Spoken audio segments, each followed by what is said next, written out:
All right. Hello, everyone. Welcome back to another midweek review of the IPL. Just as we promised last time, this IPL is promising to deliver more of everything. Uh, this time, when we're here, we're again reviewing five matches, the matches over the weekend and the match yesterday. And apart from the usual more matches, more cricketers, more controversy, more stupid ads, we have a lot more exciting. We thought the last week's matches were awesome, but this week, I feel all the teams have stepped the match up, have stepped their game up very literally. An exciting week, an exciting review. The one thing we won't do last time is try to keep it in 20 minutes. We know this is going to be 30 minutes. We also know you're going to enjoy these 30 minutes. So before you start enjoying the 30 minutes, like, share, subscribe. You know the usual thing to do on YouTube. Please do help us out. That said, Rishabh, what a fantastic weekend of IPL. Any opening comments? What was your opinion? I think it's just fair to say that the kind of matches that happened, they lived up to the whole long weekend thingy as such.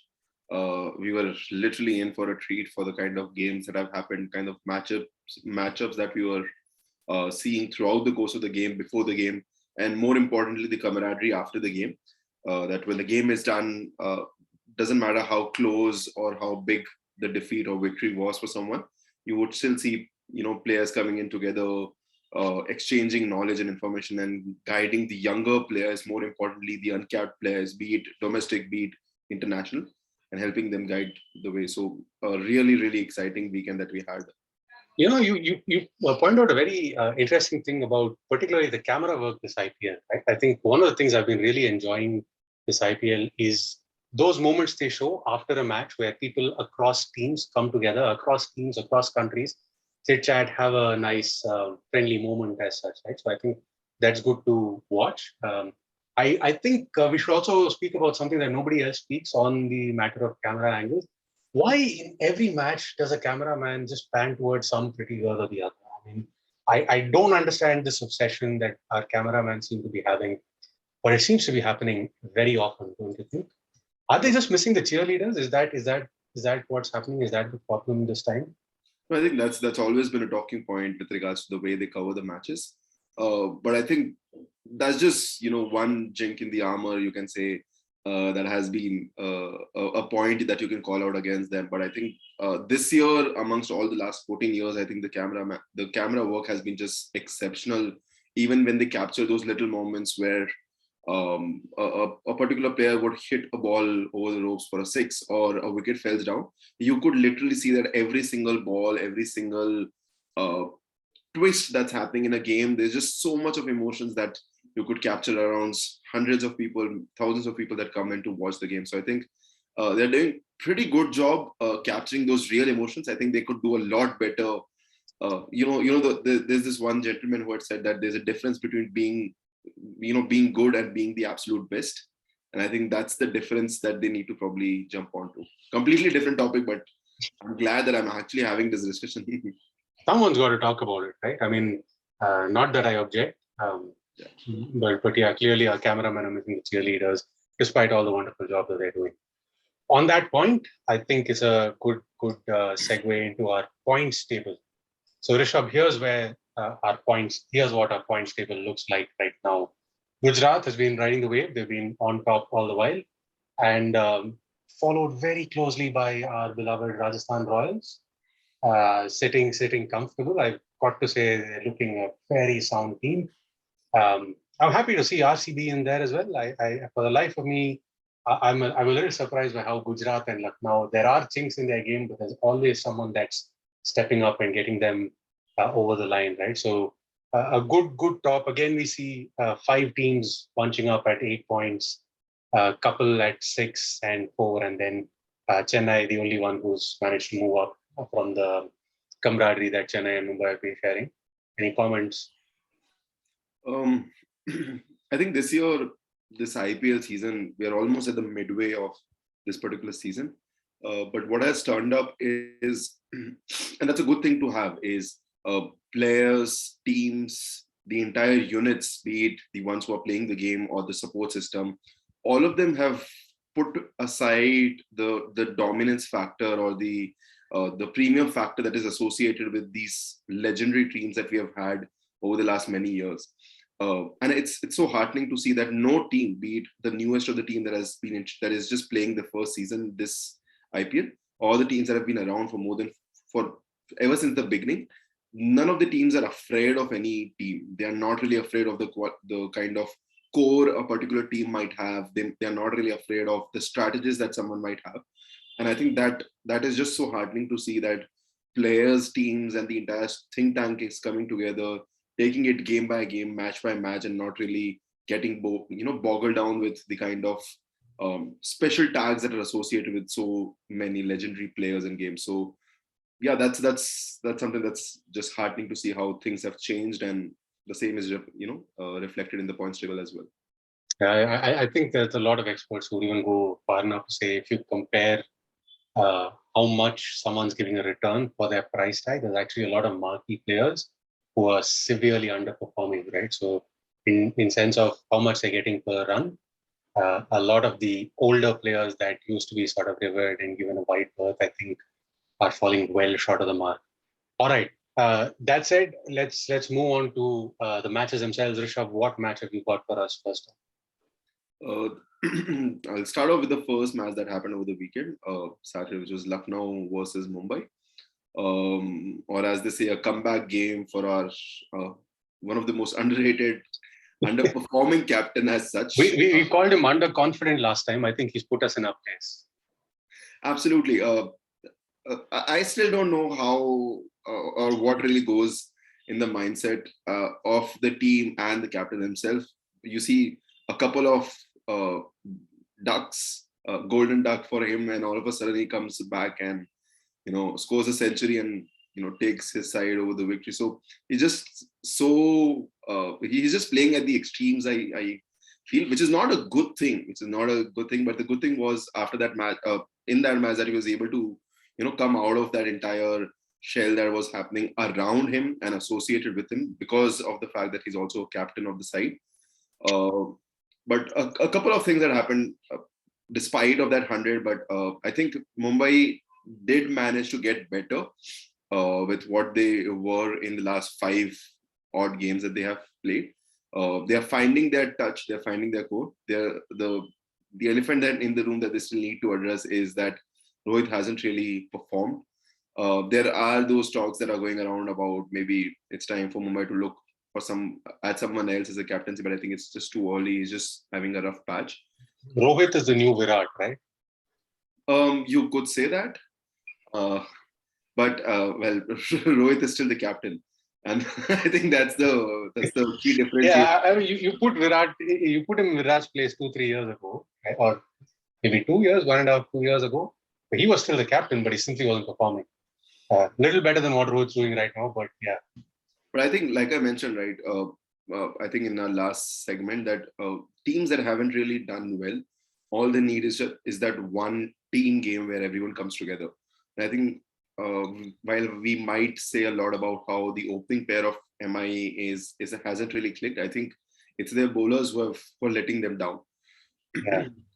You might say that Bumrah has been a lone wolf in that pack, but the catch is that teams have figured out that they just need to play out Bumrah. So even Bumrah hasn't been able to get wickets, which is what he's known for. He's not known for being an economical bowler.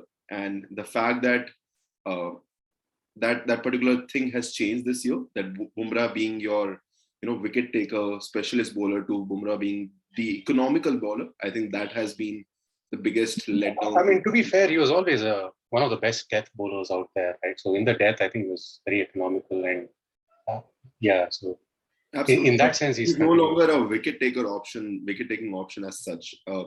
He would still get you those 1 or 2 wickets, but not at the crucial time. And I think that's where it's been the biggest letdown for Mumbai. I had said this in the last episode. Maybe it's time for them to bring back the magic of Tendulkar that might guide the Mumbai Indians. You might see him making a debut sometime soon. I'm assuming that it might happen soon. But I think it's the bowling unit that is letting Mumbai down and not the batting unit as such. Remind me though again, Arjun Tendulkar is a seam bowler, right? He's a left arm. Yeah, left arm seam. So while that can help them maybe up top, I actually feel, and I voiced this out last time, their problem is not really in the seam bowling department. I was sort of happy to see Fabian Allen. I know he went for a big ton, but I think it's still in the right direction to me. But yeah, I think we're going to say this a lot of times about Mumbai this season. Their auction and their parivar, our family plan kind of thing has got kind of failed them, right? So yeah, not expecting great things out of Mumbai. I do look forward to seeing them fighting out of the corner. I just felt that I still feel that they had a pretty good plan with regards to the auction.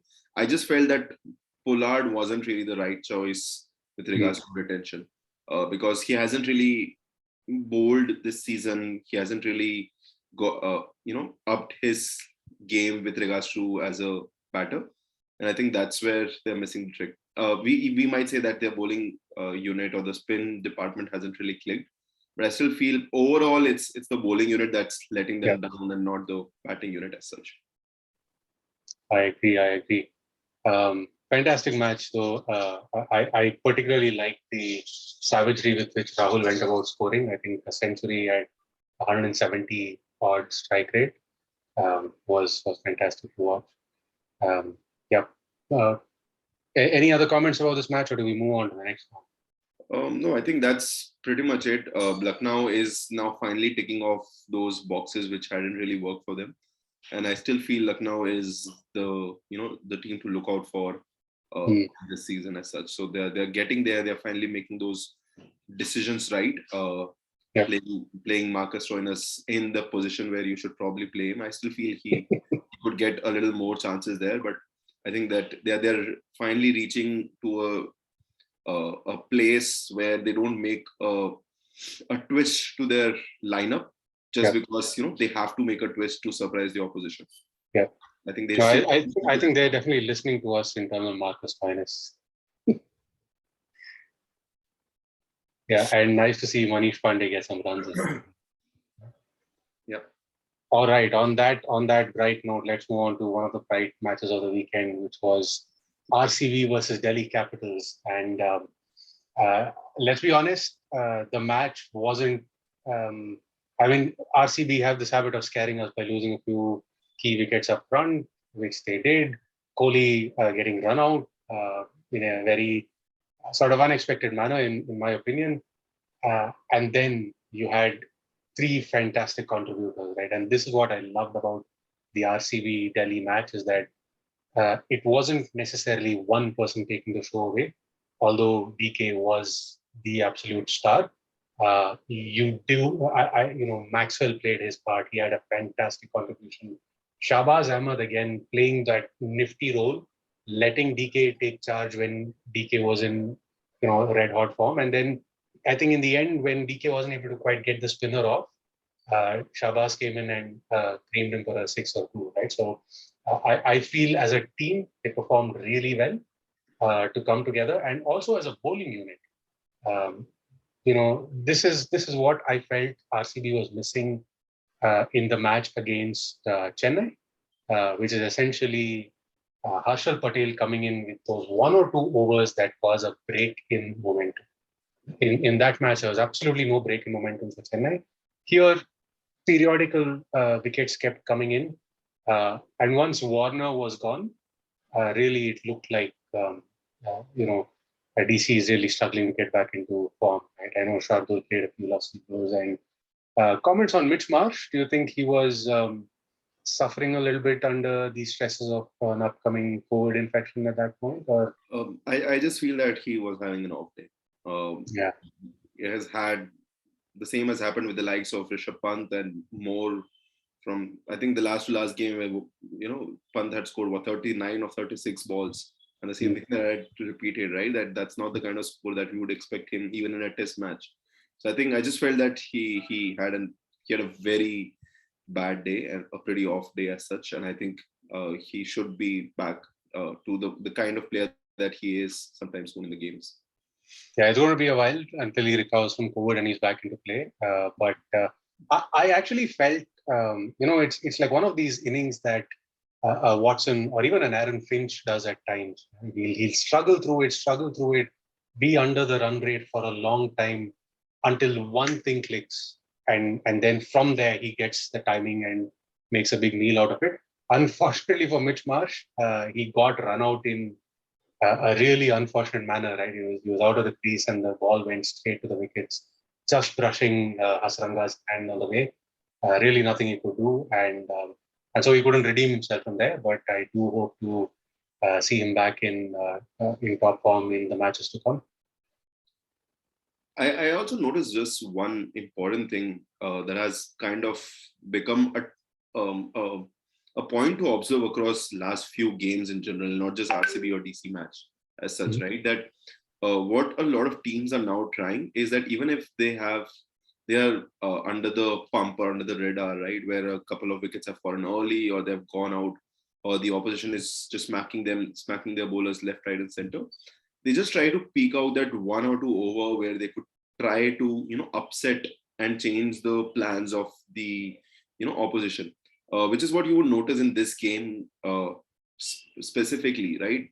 The way Maxwell had gone about Kuldeep Yadav in that one over, even after being under the pump where they had lost a couple of too many wickets as such, did change. I felt that did change certain plans that DC already had, and that one over where you could score a lot of runs or where you could protect a lot of runs just changes the entire direction of the way the balance of the match is. It happened in that game. It happened in the game yesterday and a lot of other games as well.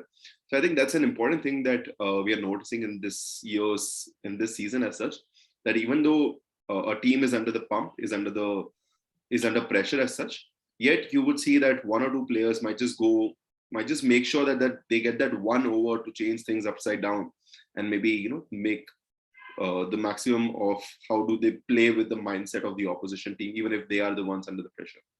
That's an excellent point. And I think in this match, it happened twice. Maxwell did that to Kuldeep Yadav up front, and then that put pressure on Kuldeep and they took him off bowling. Yep. And I think DK also did that to Mustafizur, if I'm not mistaken. There was one over where he took him for 20 plus runs, right? I think 28 runs or something. So there are overs where batsmen, and it's a great observation, right? They just put an immense amount of pressure on one bowler and then force the team to scramble around him. But while saying that, I think in the same breath, Kuldeep Yadav came back so strongly after that over, after getting pummeled for, I think, 24, 26 runs. He came back with a lot of heart. He bowled in the right areas and he picked the wicket of Maxwell. So, yeah, some positives there for Delhi. But unfortunately, I think Warner being the only one I who think stuck it out of the bat. the only problem that Delhi is having this year is they lack a proper finisher. The role that last year Pant and Shimran Hetmeyer was able to do, along with knowing the fact that they have strong batters above them, I think that's where they're lacking the most. They have a proper batting unit. It's just that they are just messing around the order. There's no clarity that I feel that Delhi has associated to its batters, that what exactly is their role, and I think that is causing a lot of confusion with the way they are going about. Getting Mitchell Marsh as one down when Lalit Yadav has been doing decently well for you. Pant coming down, Pant coming one down, two down. So those rotation is just bringing in some sort of confusion and chaos in the team, and I feel that's where they're lacking the most. That they have one, they're lacking a proper finisher who could finish the game properly. Thakur has been has been able to contribute, I think, in every single game as a batter. So has Akshar Patel. Has I think Akshar Patel even won them a game sometime back. Mm. So I just feel that they need to bring in some sort of calmness into the batting unit and the batting order. They're getting to excellent starts. They're getting to fly, as such. But I just feel that they are just making too many changes just to confuse the opposition. I think they're betting. I mean, they saw Rahman Powell's form outside and they thought he's going to be the next Ray Russ and he's going to win us matches. It's not come off for him at all in India. It might suddenly turn out to be the next sensation in IPL. But at the moment, I think they would do well to bring in a Mandeep Singh. He can play that role of finishing to a level. And they also have Srikar Bharathan there, right? So if you really want that number 3 spot where someone comes in there, moves, runs around, gets some good hits in between. I think he's just proved in the last season that he's a decent bet at that spot. Right? So a little bit of soul searching, but as we say, if up top Prithvi Shaw takes off and Warner's out there, then the rest of the team just sails through. Right? So that's their big bet. All right. Next up, Rishabh, what match are we speaking about now? Um, this the next match that we're speaking of is Punjab versus Hyderabad. Um, and this is a game that changed a lot of perspectives. It kept building on the faith and the beliefs that Hyderabad had shown in themselves. After being let down 2-0, they have now won 4 games on the straight, and that has just uplifted from where they were to where they are, and they are potentially looking at becoming a more proper team to look out for this season. They still have their factors and check boxes that they need to solve for. But yeah, I think that was the key highlight for the overall game. Punjab just gotten back to their basic usuals where they kind of again were heavily dependent on Livingstone, who again came to the rescue, took them to a decent score, a manageable, a respected score as such, which could give them some chance as such to redeem as such. I just feel that their batting unit hasn't really clicked. B, despite having good and really good bowlers, there still seems to be some rhythm that's missing. And I think that's where the major problem for Punjab is. They are a good, finally after I think a long time, or probably not even the case, right? Punjab is a side that has been known to have good individuals, is that they have never really come together as a team in a long while. I think they still need to solve for their lineup, because with Mayank, Dhawan, Bairstow, it's just too much clutter or chaos that's coming in, because none of them is striking the ball very cleanly. And I think that's where they're struggling. Is just every single game you see they probably end up in the same situation, and Livingstone is the one who's just taking them out of the rescue. Yeah, we spoke about this last time. They're very dependent on Livingstone, and he's, to his credit, he's been doing that 30 ball 60, 30 ball 70 kind of thing for them consistently.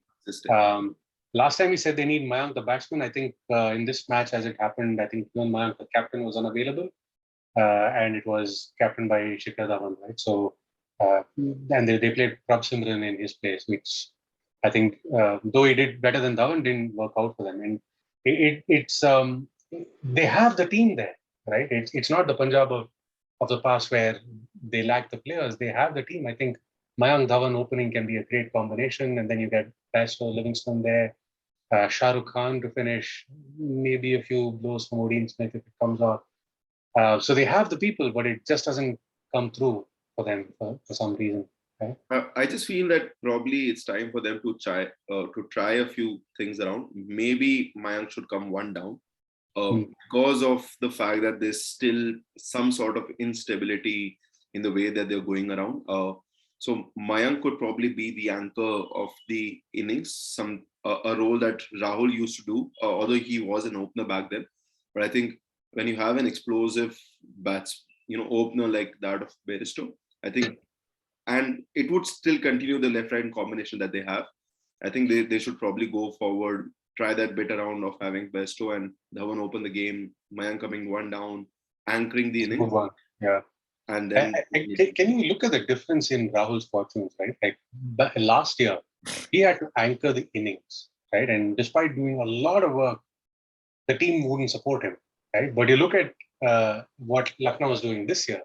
Despite getting a couple of golden ducks, they're still near the top of the table, right? So it shows what the magic of a team that supports a captain that anchors the innings. So a quick word on Umran Malik, Rishabh. I think 4 wickets for him in this match. A lot of wickets again in the death in particular. I think it's just the pace that's getting him the wickets. Yeah. Yes, he has definitely improved in every single game that he has played. He's getting better with his line and length, but I still feel he has a long way to go. He is definitely a prospect, a candidate to watch out for. Although he still has he still has age by his side, so definitely a player that can be groomed, could become one of a baller that as a country we might be really proud of. But I think it's still too early for him to be called as one of the you know Yeah. best ballers that India might produce. You, Just you know because, what I liked about the wickets that he took in particular? I mean, I get that some of them were in the death and, batsmen were just trying to kind of clear and slog and just bowl fast to the wicket, right? But there's a couple of wickets that he bowled top of off stump, right? Which is what Shami does so beautifully. Get that line coming in, just snipping the top of off stump. He had a couple of really good deliveries there. So definitely good prospect. But like you say, wickets in the death, and something to look forward to in the time to come. I did like Aiden Markram's stint in this match as well. I've been saying for some time that he's a good batsman to put in there, and he's done a good job for them. Things looking up for Hyderabad. Punjab has some way to go despite some players clicking for them. Um, but I think let's move on to the next match, because the next match, pretty exciting match again. Gujarat versus CSK. Again, the way the match worked out, Gujarat won the match in the very end.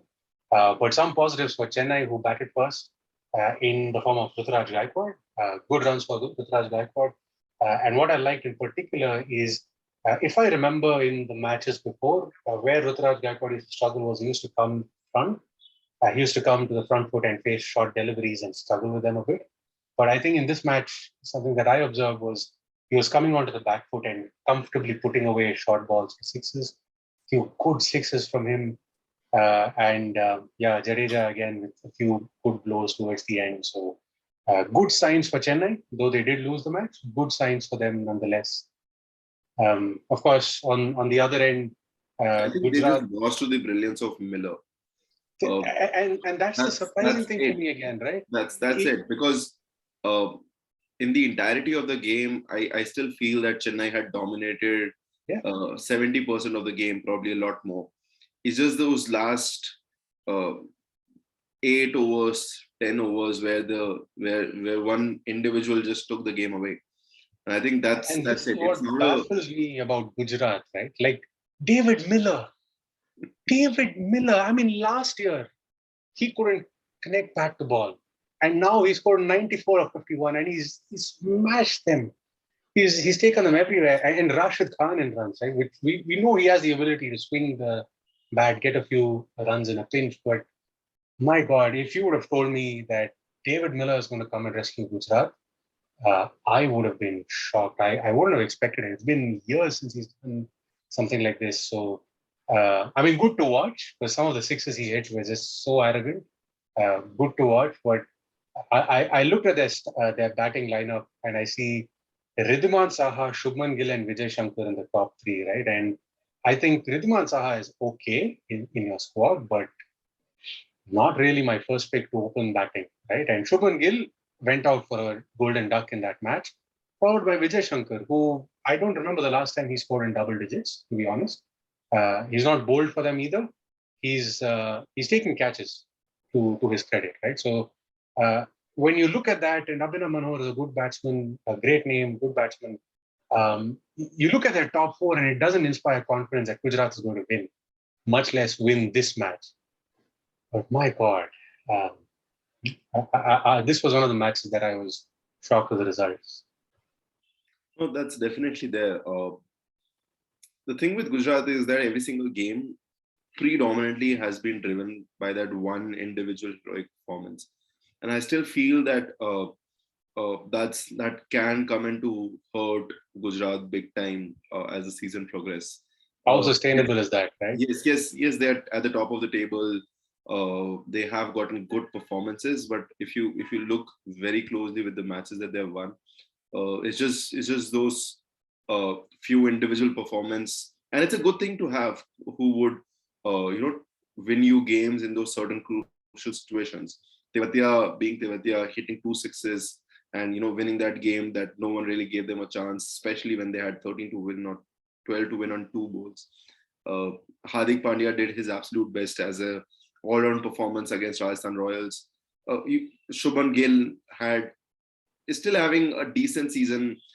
If he is clicking, he's clicking. If he's not, he's just back to the stands as such. So I feel that Gujarat Titans, yes, they are on the top of the table, but it's just those one individual performance, that one individual performance is just taking the game and completely changing the result of the match as such. Not only are they winning them crucial matches early in the season, which is definitely going to serve them well, they're putting themselves in a very strong position with run rate, right? So I think it's very impressive. I'd be, I'd be surprised, but I'd be equally happy to see them winning every match on the shoulders of a different champion. I mean, that can be a good strategy for you. Right? Just back one guy to save the match for you every time, and why not, right? But yeah, I mean, on paper, frankly, I know the side looks good, but man, I did not expect them to be winning matches like this. Good to see. Good to see. Speaking of things, good to see, Rishabh. What's the last match we're reviewing? I think probably one of the best matches that we have had so far this season. The match that happened yesterday between Rajasthan Royals and Kolkata Knight Riders. Boy, what a game that we had. It never really felt until the last over, until that last wicket, as to which side this game is. It felt like a pendulum where just switching sides, left and then right, and then left and then right every now and then. What a proper beginning of the game. Josh Butler, man, he's in some sort of he's playing a different game, right? Absolutely. In his absolute prime, we could say. It was just so delightful. It was just such a treat to watch him, the way he had gone about. And that's, while everyone would talk about the beauty in his strokes, the elegance that he had brought in, an important thing to note is that, and this is something that I've really, really liked about RR in general, this RR batting in general, this entire season so far, is that if they're not really sure of the pitch of the wicket, they would take time. They're not really worried about that, power play is there for 6 overs and then the field is going to spread. It might get difficult for them to score runs. They back their skills, they back their batting unit, which is a bit surprising. But still, they back their skills that despite what can happen, they would score. Even yesterday, you could see that first 2 overs, I think they barely scored a run. They're just trying to analyze the pitch, something that Sanju Samson had called out in the toss, right? That they're playing here. They're not really sure as to how the wicket would turn. They would, take some time, analyze the pitch, and then would go all guns blazing. And I think that's just turned brilliantly for them, that they're taking their time out. I think even in the first game or second game where Butler had scored 9, he had faced like 8-9 balls and he hadn't really scored even a single run or 1 or 2 runs. And yet at the end of the match, he had scored 80-90 runs. So I think that's one thing that majority of the teams are missing out. That it's not just the power play that counts the most. It's the analysis of the pitch on the day that you're playing the game that could take away the game. And I think that's just worked brilliantly for our batters so far. Yeah, we have one more person who's playing today who's analyzing and playing well. So I'm not going to jinx that for now. But I agree with you, Rishabh. I think Josh Butler has been patient. He's been good. But the thing that I like in this particular Rajasthan batting lineup is that even though Samson and Hetmaya only had cameos, like one Samson was 40, Hetmaya was 26, whatever, they did cameos at high run rate. So if you look at the Josh Butler innings, up top, he took a lot of charge. He then played this middling time where he wasn't really aggressive. There are these other aggressors out there managing the batting for them, and he took off again later on, right? So, yeah, great innings, but of course the strength of RR lies in their bowling and not their batting, which was what the moral of the story was. So, KKR again putting up a great fight. Aaron Finch coming good for them. Shreyas Iyer, my God, what an innings! What an innings! He accelerated when needed. He put up a good wall when needed. Just getting out at the wrong time for them. Again, I would say that in this match also there was that that one decisive thing that happened, which probably no one really addresses as much as it should, because of everything else that happened in that match. Right? You see Butler scoring a ton. You see Yuzichar getting a hat trick and getting 5 wickets. 5 wickets. But something that Samson pointed out in his post-match ceremony is that 1 wicket by Ashwin, the ball that he had bowled to Andre Russ, and I think that right there changed the direction once again. You see, even this entire year, for that matter, right? We speak a lot about something that you covered in the beginning, right? About the price or the value that a particular marquee player or other players have brought in with regards to the price that they were bought for. You look at someone like Ashwin, he hasn't really taken a lot of wickets this season. But the thing that Ashwin does so well is that he slows the tempo of the game. He takes time. And more importantly, in most of the matches so far, he has been way too economical. While he hasn't really picked up wickets, he has put on pressure at one end. And even though that's something that really goes under the radar, I think those few moments could just turn the game that happened yesterday as well. I still feel that Rajasthan lacks a proper, still feels that they are heavily dependent on just their top 4, which is Butler, Padikkal, Samson, Hetmaya. I would still like to see Yashasvi Jaiswal getting another go in place of maybe Karun Nair. I'm not really sure what role Karun Nair is playing, because I was happy to see him on the pitch after a long time, but not really adding value to the team as such. Maybe give Yashasvi Jaiswal the role of a pinch hitter. Just try that, see if that works. Bring him 3 down, 4 down. Riyan Parag, if you are looking at it as a bowling rounder, give him overs to bowl. And I think that's where Rajasthan is lacking big time, that they are heavily dependent and going on with the same strategy every single game, that these are my 5 premium bowlers.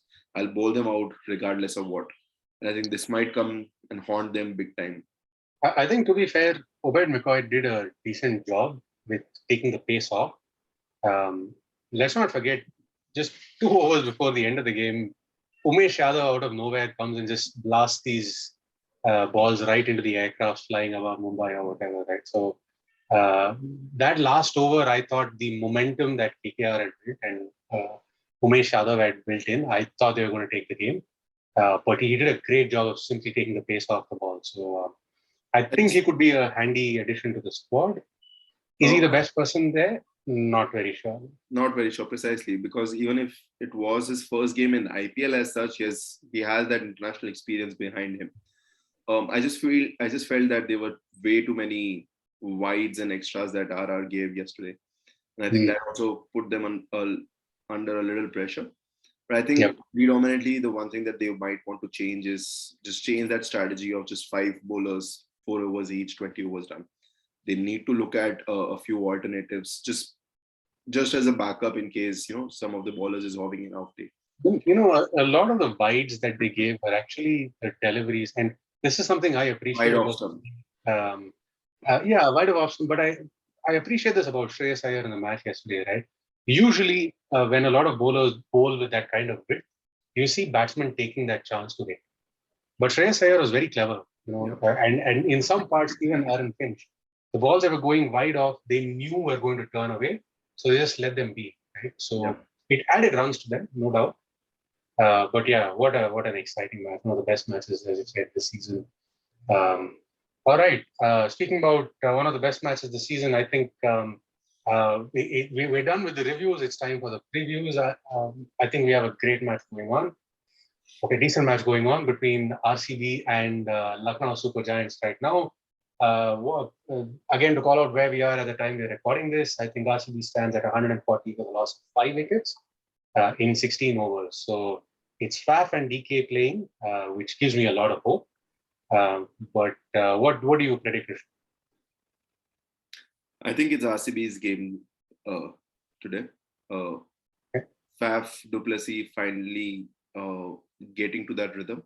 I feel from here they should get to a score of 190, 200. And I think it's their bowling that's going to bring them back into the game. So I feel it's RCB that's going to get to the fence as such and end up winning the game. Yeah, I mean, I'm happy to hear that, to be honest. But I'm going to be again a little cautiously optimistic because I don't know the role Dew is going to play today. And we've just seen the underconfident captain become really confident. Right? So that squad also has a little bit of a boost in their backside. That said, I'm hopeful for RCB. They've got their bowling unit intact. I just wonder why they are not going with. They're not keeping Akash Deep in there.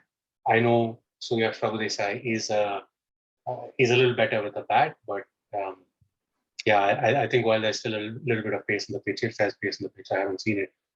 He would have been a handy bowler out. But I'm not complaining. I think RCB after a long time has a decent bowling squad. Fingers crossed. It's just that it's just one of those teams, right, where they have heavily packed unit. But it's a little disappointing to see Maipal Lorman not getting a lot of chances.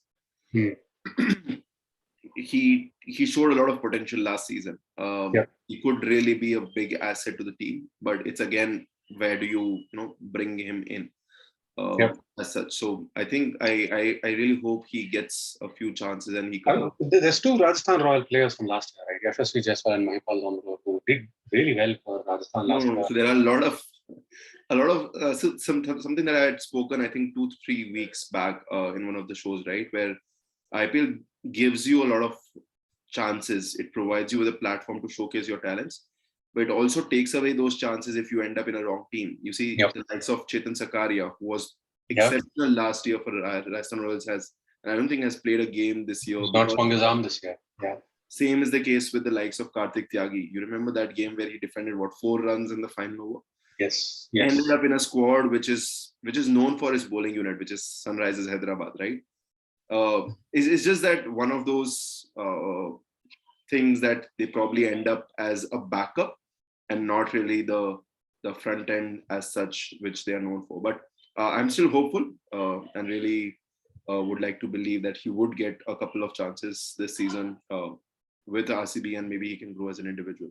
But yeah, for the game today, I feel it's RCB that's going to come out on the winning side. All right, I'm not going to question that. It's RCB that's going to win.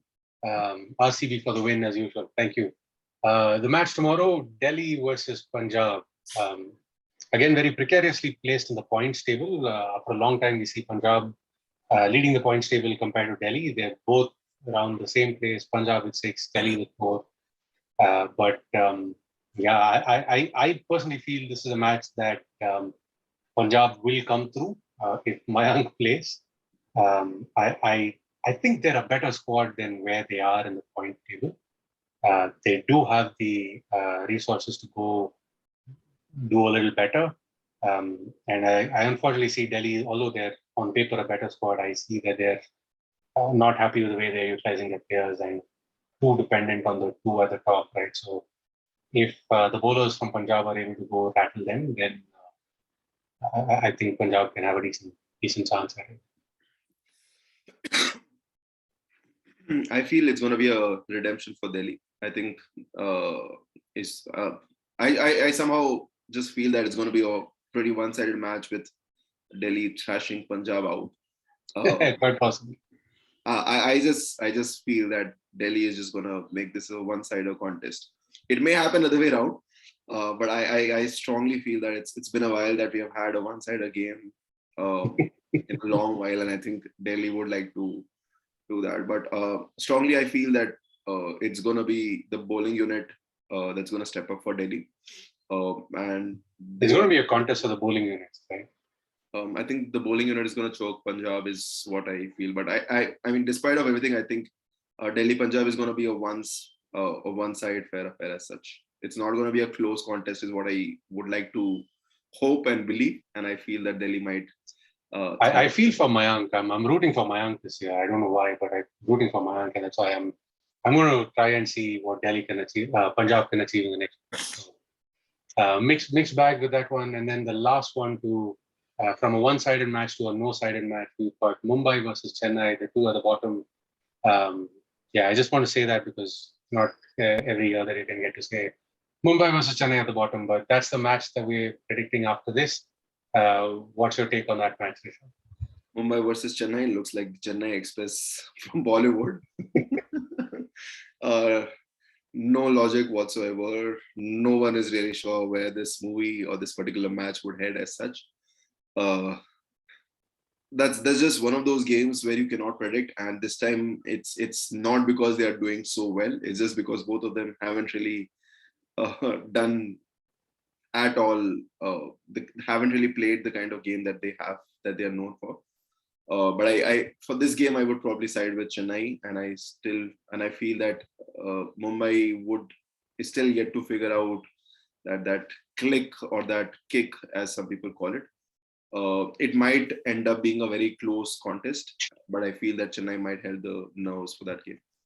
Now I'm going out with Chennai, particularly with Gaikwad coming back into decent nick as well.